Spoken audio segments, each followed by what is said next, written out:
Welcome to the Mastering the Mind podcast, which is a BASES SEPAR Endorsed Resource. We have been invited to this year's 2021 DSEP conference to support the division with creating original content by interviewing a variety of conference speakers about their research and reflections. Today's interview is with Georgia Brown, who is a PhD researcher at the University of Swansea. Georgia is also currently in the process of completing her Stage 2 training through the SEPAR route in order to become a HCPC registered sport and exercise psychologist. In this episode, Georgia talks about the research she presented at the conference, which was titled The Implementation and Evaluation of a Multi-Level Intervention to Enhance Elite Athletes' Wellbeing and Mental Health. So let's welcome Georgia to the podcast. There is.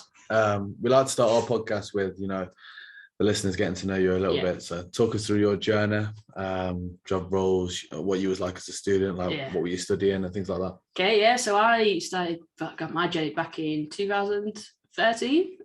Came to John Moores, actually, Liverpool John Moores, so back in a native land at the minute.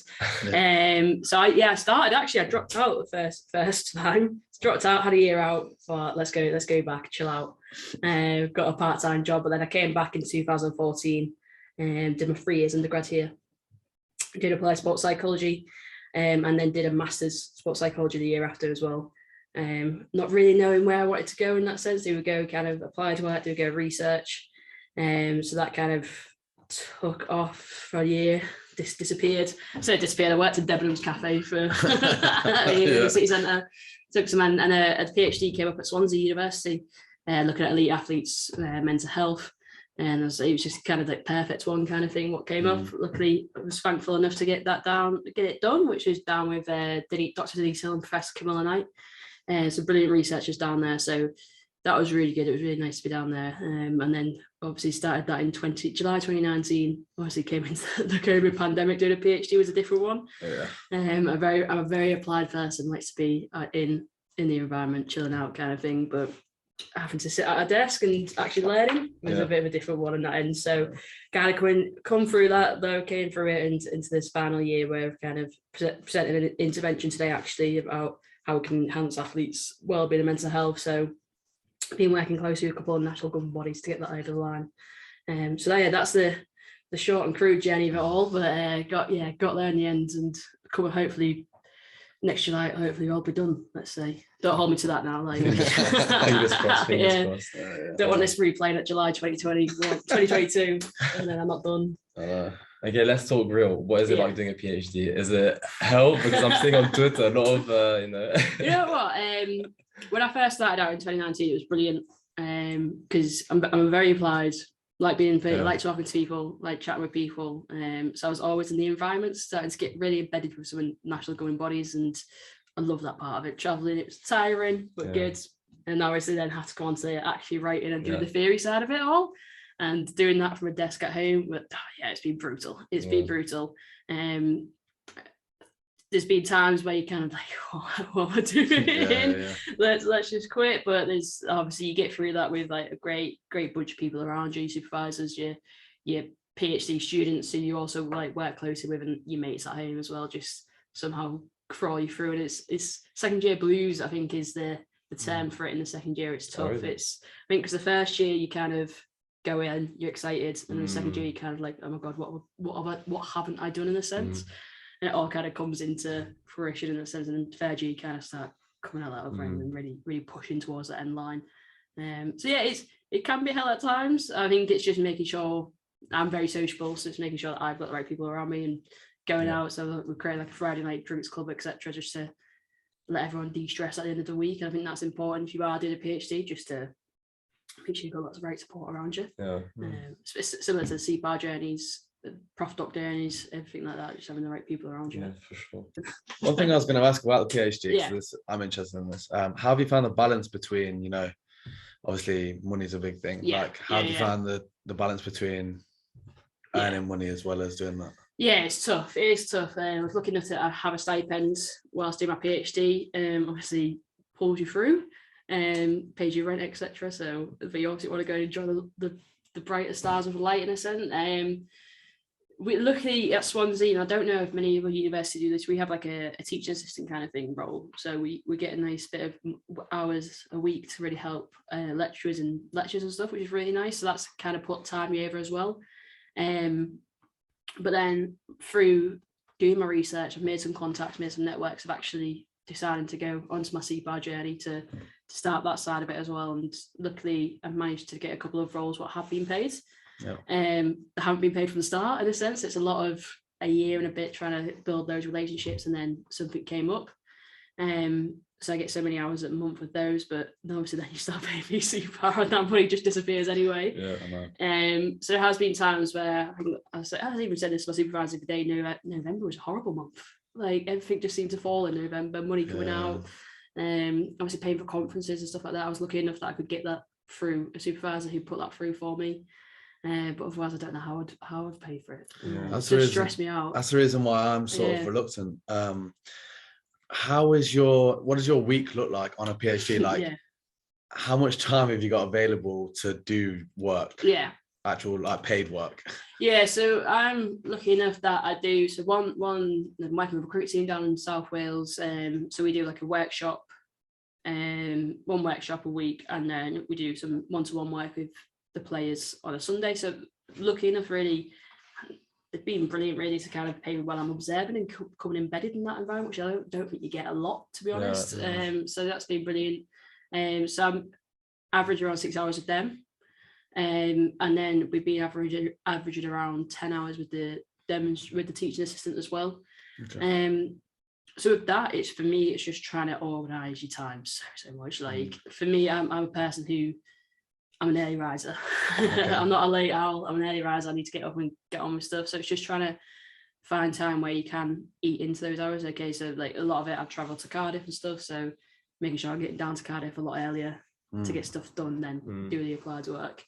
So it can be tough. It can be a lot of tough, and trying not to let that applied work overtake your PhD work, and not PhD work, trying to overtake your life.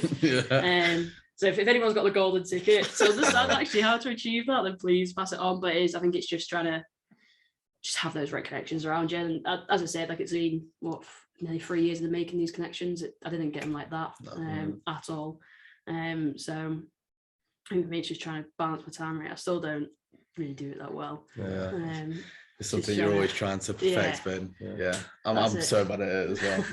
So many things to balance, but I was going to say so I've just started a professional doctorate, I'm having the same issue as you, so I have to kind of focus on the research side and the applied practice side. So I'm already finding it hard to balance the two. Like it's never going to be 50-50, is it? It's always going to be like 70-30 or the other way around. So and I guess that's it, isn't it? It's trying to find what you want in that moment, I guess, because I know next July my PhD is supposed to be finished, and if my supervisor is going to listen to this, it definitely will be finished by next July. So it's like, okay, do I focus on that now with the SEPAR? I think I'm doing that over 3 years. So kind of maybe, okay, not put it on a back burner, but okay, my PhD is my focus at the minute. I'm trying to really trying to find that focus and that meaning in that moment to really understand what you want to push on with. So at the minute, the focus is the PhD mainly. I'm lucky enough to get those hours a week with the cricket people. Cricket people. So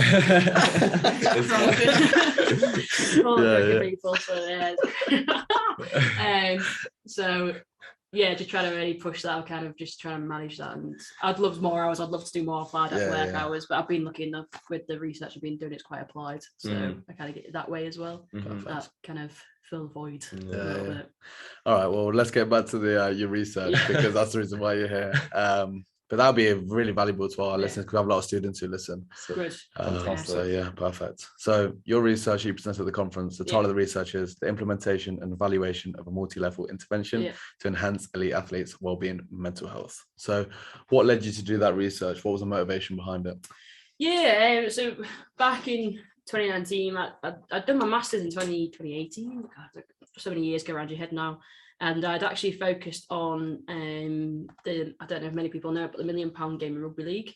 Back in that day, it was a relegation game, and now it's a promotion game. Back in that day, it was a relegation game where if you lost it, you relegated, but also your contract became null and void.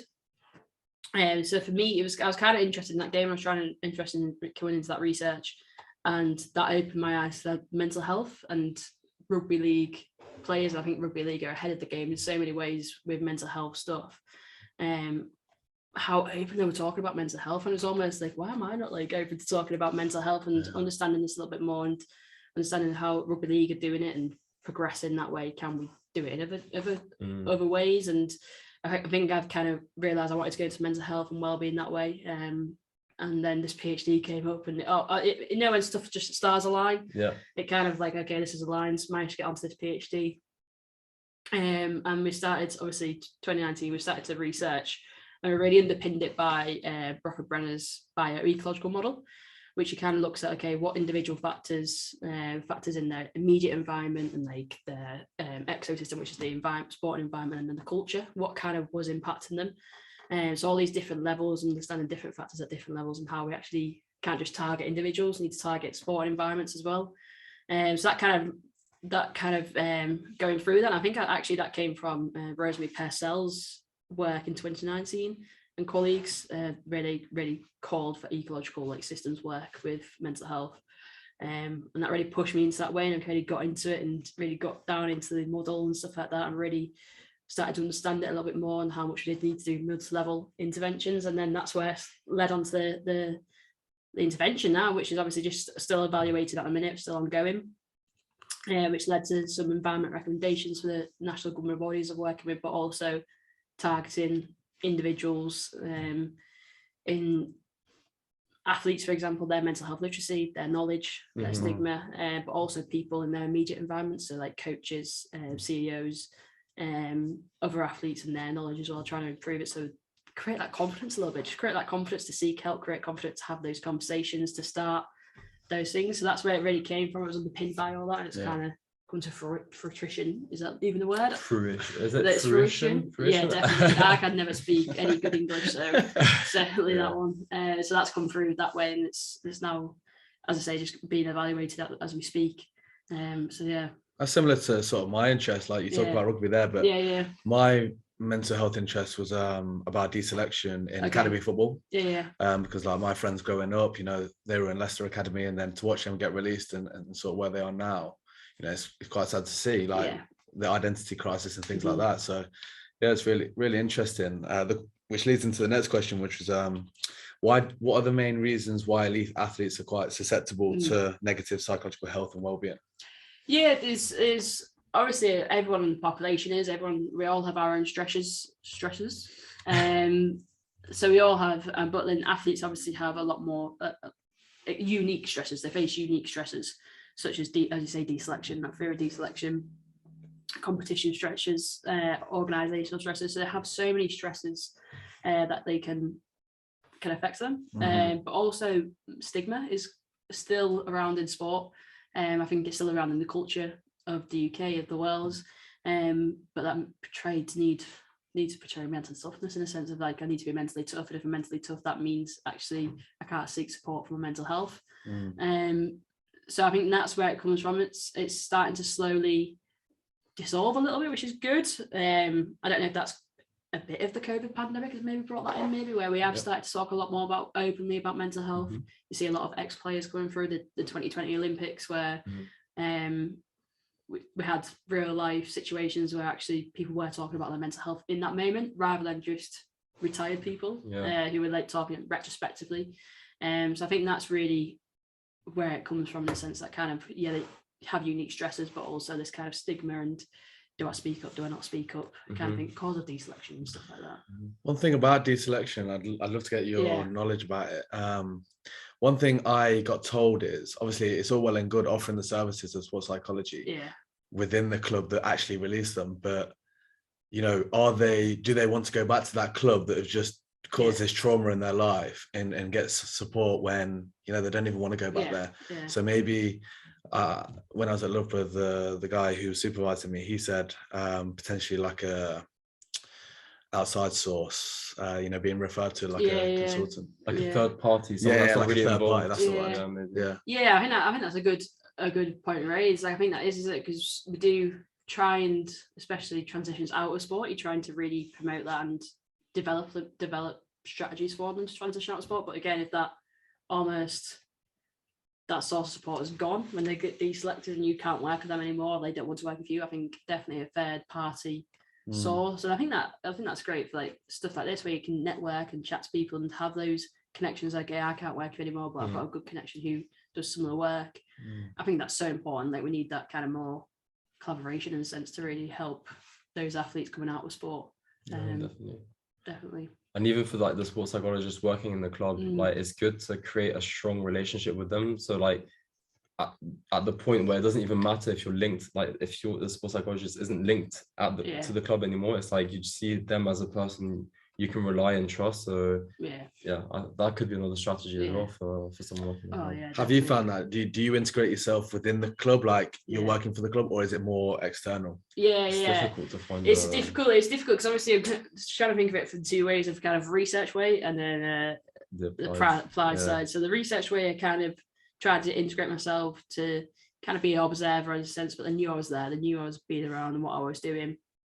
And that took time to building relationships. I don't think my research would have got so far without that trust and that time and relationships building. That meant like being at a certain venue at a certain time and staying, you weren't getting home till late. But that's what you have to do to kind of build those relationships.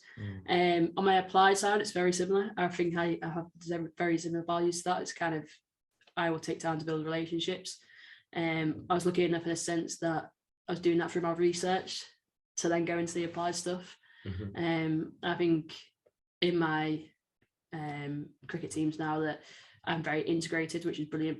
They see it as a part of the integration rather than me just coming in for an hour and doing a workshop and disappearing. I'm there for the 3 hours, working with them, feeding some balls, pretending that I can bat, etc., just to get some support and build, as you said, build those relationships, build that trust. See them in S&C. I mean, that's a brilliant way to see them in S&C, and actually be in those sessions is brilliant because you get to not only know other practitioners you can work with, but also understand what they do in S&C and then talk through that as well. Yeah, the podcast was just released. We've just had our first physio on the podcast. And we mentioned that, you know, knowledge of psychology for physios is so important because they're probably the closest relationship at a club. Like, it's like a sort of consultancy session. Like, they tell all their problems to the physios. And we're talking about ways, how can the physio use this knowledge like ethically and in a useful way, you know? That's always tricky to know. It's interesting. Definitely. I think that's important to have that relationship with the sports side there so they can feel comfortable to have those conversations, maybe not bring up that athlete, but like, okay, what am I allowed ethically to say, etc. Okay, so in terms of your study and the hypothesis of the study, in terms of what strategy, so there was 3 strategies. It was an educational podcast series, online resource, and environmental recommendations. Which do you think would be the most successful? Oh, good question. Thank you. You thought that one. He's very second at home tonight. It's a tough one. I'd like to see them all come together, and that's why something may have improved, etc. I think the podcast creates the most kind of talking and the most kind of interaction. So, for example, like, it's creating good learning. So I had a great quote on the slides today, but someone was like, I'm starting to see symptoms in other people, understanding why they act that way, etc. And that's what we want to achieve that. I still needs to be more evaluation to understand the recommendations. I think it's tough because maybe at the athlete level, it's probably going to be the podcast because they may not even know that the environment recommendations are kind of happening. So it might be like the coaches and the PDs are putting them into place, but they might not. It'll trickle down in a sense, but they might not know that's happened. So yeah, it's a good question. Hopefully I'll know a bit more about a year's time. So maybe do a podcast in a year's time. Part two. Definitely do part 2. What would be included in these podcast series? So we did a 5-part podcast series, 10 into a 6-part in the end. So we did a very much contextual information. So what we wanted to do is make sure it was contextual to those sporting environments. So it come from the results of the first kind of case studies into that. So we talked about like what is wellbeing, what is mental health. We talked about weight and performance, importance of rest, and also top of my head, I've literally just presented this, so I can't.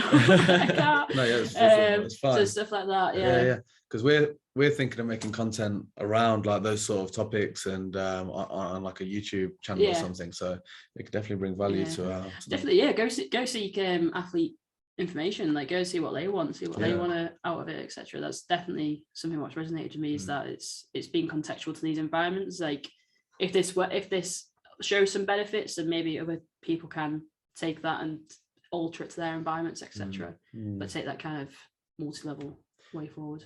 Would you ever consider like bringing on, like, you know, doing modeling, so like bringing on cricketers that have gone through like mental health issues, etc. like that? Do you think that could be an interesting maybe way 100%? In my, actually today when I was talking about it, one of the good feedbacks I've had is actually the need for more personal stories.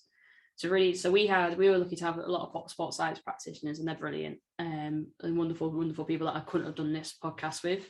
And I wanted some athletes and coaches, but obviously time constraints and stuff, it didn't really work out. But I think a lot of people will really benefit from like listening to athletes and stuff like that, and just really maybe bringing what that person said, bring it to life through a story in a sense. I think there's a lot of power in storytelling. 100%. Modeling is so powerful. I find that's what we're kind of doing with the podcast, isn't it? I guess we're sharing their stories. They're sharing their stories to the audience, so and hopefully they can take something away, like the listener, from their story. That's the kind of so goal. important. That's like the whole goal of our podcast. So the next question is, what do you think needs to be done in terms of addressing unhelpful attitudes towards mental health? No, good question. John's not that I think it's generally a lot of conversations. I think it's conversations like this. I think it's conversations between athletes and coaches. I think starting the project has just allowed those conversations to happen and people to feel more comfortable. I think COVID's had a good impact on that, in a sense of having those conversations. I think there's always going to be unhelpful attitudes and unhelpful behaviours. I think it's just trying to promote good well-being to really protect that mental health in a long way. So so I think there's a few things that could be done. I think it's just having conversations are number one. I think starting to educate people. There's always going to be something that people don't know and needs to be talked about, etc. So definitely education, and just trying to, as I said, stuff like this podcast, research, trying to break that down, that barriers a little bit. Really trying to improve that, definitely. Fantastic. And then finally, for our listeners who are experiencing mental difficulties or mental health problems, what advice would you give them? Is it just that conversation? Conversation, or to speak to someone you trust. I think speaking to someone you trust is, from my personal experience, like speaking to someone when you've been going through something, and you just have that 5-minute conversation where you go, actually, mate, I'm struggling here, like I'm not dealing with this very well. Then just opens it up for you. Like they can, and it's just on that person on the other end, it's just listening, allowing that person to listen and be open to what they want to do. And obviously a lot of great mental health charities out there what can really explore it, just trying to find what you need in that moment. But definitely I think the most powerful one is talking to someone you trust. And if there's not someone that you can think of in that moment, then maybe just look into the charities a bit wider as well, just to start that conversation. One thing I've started doing with my friends, obviously not offering sports psychology support, but just as a friend. I'm not sure what the actual initiative is called, but I think it's something like asking twice. Ask twice. So it's like you ask them how they are, and if they say, "Oh yeah, I'm all right," ask again. I think that's definitely important. It's something that listeners should know to implement that with their friends as well. Definitely. Because it's easy, isn't it? When you ask someone, how you doing? It's easy to go, yeah, fine. Actually, how you doing? And then on the other side of that is, if someone does come to you if they are struggling, it's just taking time to listen and stuff like that as well, and just take a bit of time just to sit there and sit with them, have a coffee, have a tea, have a beer, whatever it needs. Sometimes it's just taking the mind off it as well. I think it's important. Definitely. So they're all the questions we had for you. So good. Thanks so much for coming on and spending some time with us. We really appreciate it. We do leave guests a little moment for, like, if you want to shout anything out, any like projects you got going on. We'll put all your socials obviously in the description. Definitely. Like I said, like hopefully once we've got this, obviously I've presented it here today with the intervention, hopefully we can spread it wider and obviously know the benefits of the intervention. So definitely, if anyone wants to chat mental health interventions or anything like that, please get in touch. It's always good to collab is the way forward, I believe. For sure. That's for me, definitely 100%. So really insightful. Thanks so much. Thanks for your time. Thank you very much.